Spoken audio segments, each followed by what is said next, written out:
Hi, I'm Nirvana from the Ministry of Eco-Education, and you are watching our London Climate Action Week series. Today's theme is water.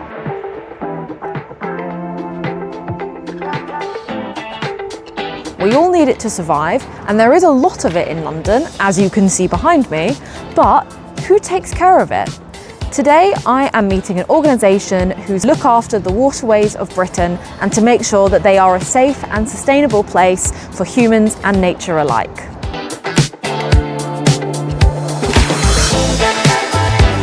Hi, nice to meet you. What's your name and what is your job? Oh, okay. Hello, I'm Paul, and I lead a small band of volunteers in London who are interested in the navigable waters and canals, and we try and make sure they're properly looked after. I'm a member of the Inland Waterways Association, which was set up after the World War II to try and protect and develop the inland waterways for everyone to enjoy and to use them as much as possible for trade. So there is a lot of water in London. We've got the canals, but how did they come to be there? Well, let's start off by telling you a bit of history of the canals. Over 250 years ago, there were no lorries, cars or trains. The roads was very bad and almost unusable for many months of the year. And everything had to be carried in horse and cart. A man called the Duke of Bridgewater owned a mine, and he thought, if I could build an artificial river from my mine to the next town, I could not save using the roads. It worked, and he became very rich, and over the next years thousands of miles of artificial waterways, which we call canals, were built. In London there are 3 major waterways, and these can be used for boats that you can visit. The most famous, of course, is the River Thames. Then on the east of London is the River Lee. The River Lee is interesting because it's actually what they call a canalised river. That means that although it was a river, it has been changed by man so they can carry our goods. Finally, there's the Grand Union Canal. This canal starts in Birmingham and joins the River Thames at Brentford. It has a branch starting in West London which goes across to the River Lee at Limehouse. And we're sitting on the banks of that, and there's a place called Little Venice. What does sustainability mean to the Inland Waterways Association? Over time, other ways of carrying goods were involved, and first the railways were invented and then the lorries. This took the goods from the canals, so the canals today are a green corridor which brings wildlife into the town. The boats that once carried all the goods are now used as people's homes and for holidays. In London, the towpath is used as a safe way of travelling by bike and by foot away from the dangers of heavy traffic. Carrying goods on water uses far less CO2 than for cars and lorries. There are still boats that carry people from one place to another, and some of their cargoes are rubbish. Carrying rubbish on the water is a very sustainable and an eco-friendly way of moving, and it takes thousands of lorries off the roads of London each year. So the canals support London to be a sustainable city, but are the canals themselves at risk due to climate change? Yeah, climate change is a real threat to the waterways. We now get periods of very heavy rain, much more than we did when they were built 200 years ago.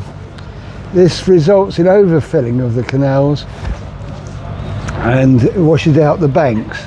On the other hand, there are also longer periods of dry weather without any rain, which leaves them without enough water for the boats to float on.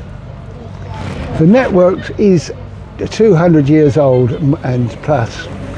It's expensive to keep in good condition, and without the extra cost of all the climate change, there is a real need for a national dredging programme on the inland waterways to make the movement of boats better and easier and more sustainable.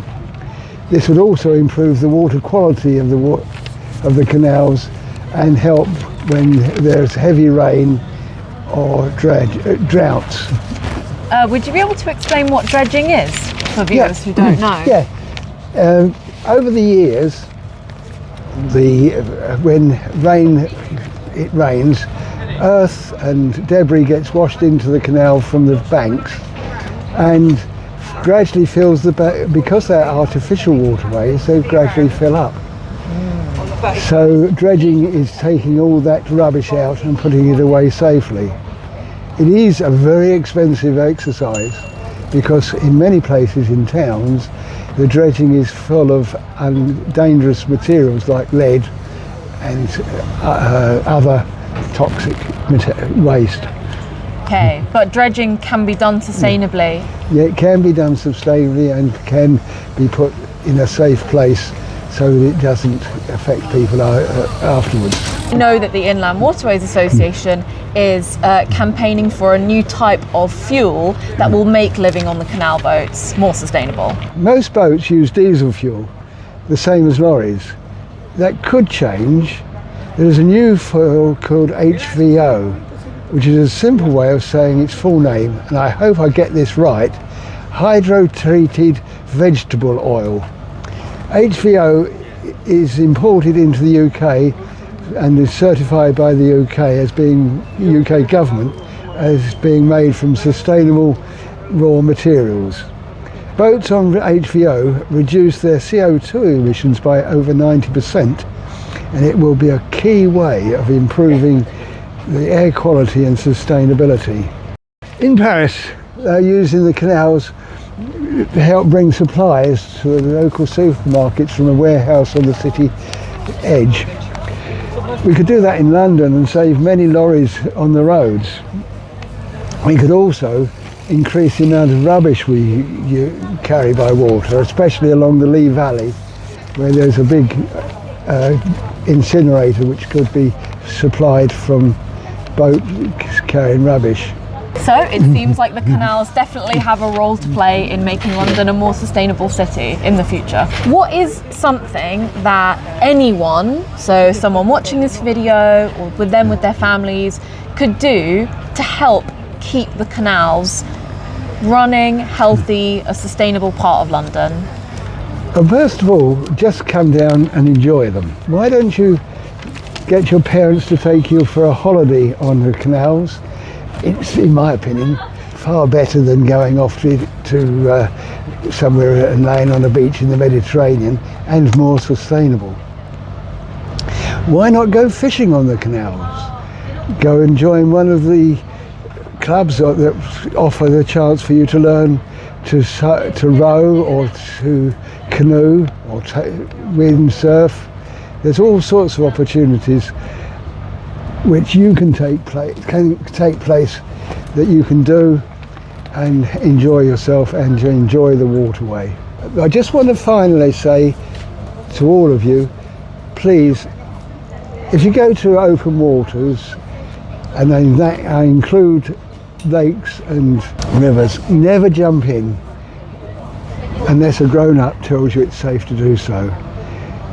Jumping in can give you something called thermal shock, which kills people every year. Thank you very much for that. And thank you for watching.